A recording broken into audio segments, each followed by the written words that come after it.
What's going on, everyone? Mario D'Amico here with EliteFTS.com, as well as my dog Kilo, helping me make this video today. So, quick update.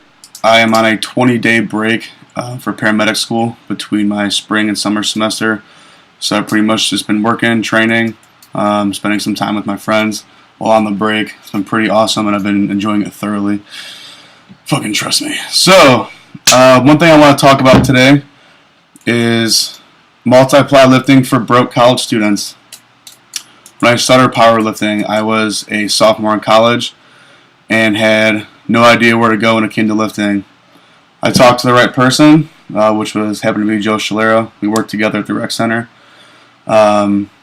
which eventually led to meeting Bruce Mason, which Bruce brought Joe and I down to Duke's Iron Zoo in Canal Fulton, Ohio. Now, when I started training there, I was a raw lifter. All the guys that trained at Duke's pretty much were all multiply lifters. So I was seeing guys pushing 700, 800, 900, 1,000 pounds, which as a novice lifter, you're like, holy shit. Like, it's pretty fucking badass to see that. So it made geared lifting way more enticing being around it all the time. And, you know, no one down there talked about the gear versus raw bullshit. People just trained and they trained heavy, and that was that. So, you know, I had a goal when I went down there. I wanted a total 1,400 in sleeves. I think I was like a 198er. And once I do that, I'm going straight into multiply. Fuck it. I just want to lift heavy like these guys. So I hit my goal that fall. Within a couple of weeks, you know, I told Duke I wanted to get into gear. He instantly dug me out an old pair of briefs. Got me a squat suit. Another guy got me a bench shirt. And then eventually got a deadlift suit. And none of which I paid for. They all gave me their shit for free. You know, you notice that a lot of people in powerlifting, or especially gear whores, love bringing people to the dark side, if you will. If they're super selfish about it, then there's fucking dicks. But mostly they'll at least give you your gear for cheap. I was fortunate enough where I didn't pay a dime on mine. And, you know, right there, I started training. I, you know, worked in briefs for a month or two, eventually got into a suit, and I started pushing, you know, upwards over 700 pounds.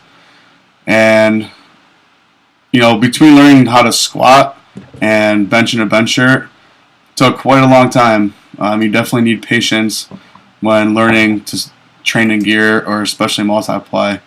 You know, adding 3, 4, 5 layers of material and all the pressure, feeling that is definitely a big learning curve.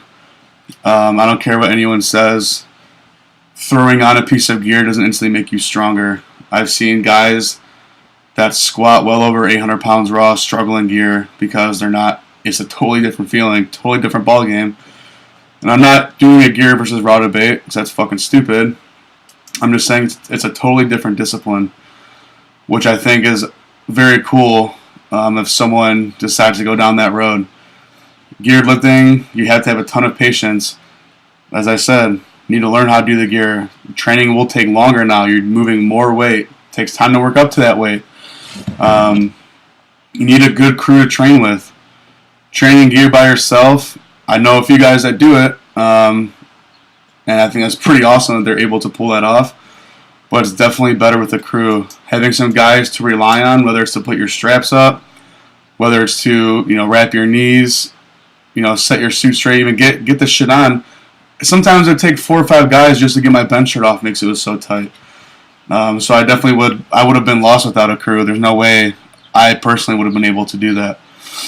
So I think it's totally doable as a college student. So I would say the biggest thing is, if you're at a university, see if they have a powerlifting club. That could open up a ton of doors with, you know, people in the sport and getting you closer, possibly finding someone that trains in gear. Second would be to find a crew. Having a crew, I think, is imperative when trying to train in gear. I think you'll be way more successful doing that, and you have a lot more people watching you, being able to critique you. And even just simply helping you get this shit on and off, because it can be a huge pain in the ass sometimes. And getting used gear.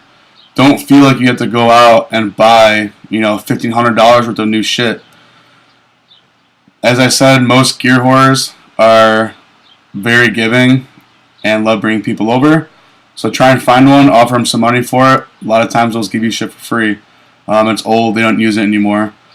But I think it's almost rite of passage to sit in a pair of briefs or a squat suit that have 5 or 6 other dudes' nut sweat stained in there because it's gone down like a lineage of lifters. Is it gross? Yeah, I think, but fuck it. Like, it's old. It's gear that you can use.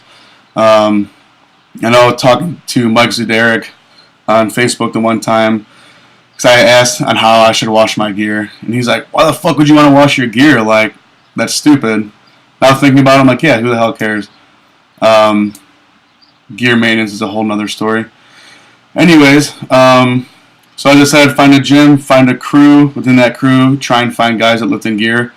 If none of them do, I'm sure they know someone who has trained in gear or where you can find it. And having patience.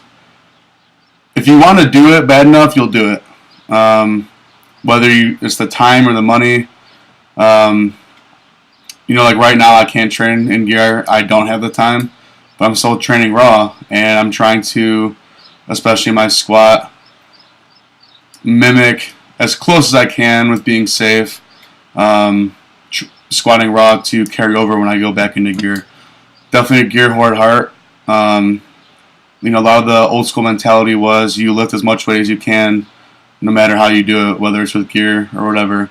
And that's always stuck with me. I was like moving the weight. It's just a different discipline that I have a ton of respect for, and it's not easy. So if you're looking for a challenge, you're a younger lifter, novice lifter, and you have thought about trying gear, just go for it. Take the plunge. It's a good challenge, and I promise you will build a lot of mental toughness from doing it. There's nothing like feeling your entire head like it's going to blow up just from going down in a squat. But anyways, if you have any questions for me, you can go in the Q&A on EliteFTS.com or drop it in the comments. If you find me on Facebook or Instagram, whatever, shoot me a direct message. That's cool too. Always willing to help guys or gals get into geared lifting. So any questions, feel free to let me know, and have a good one.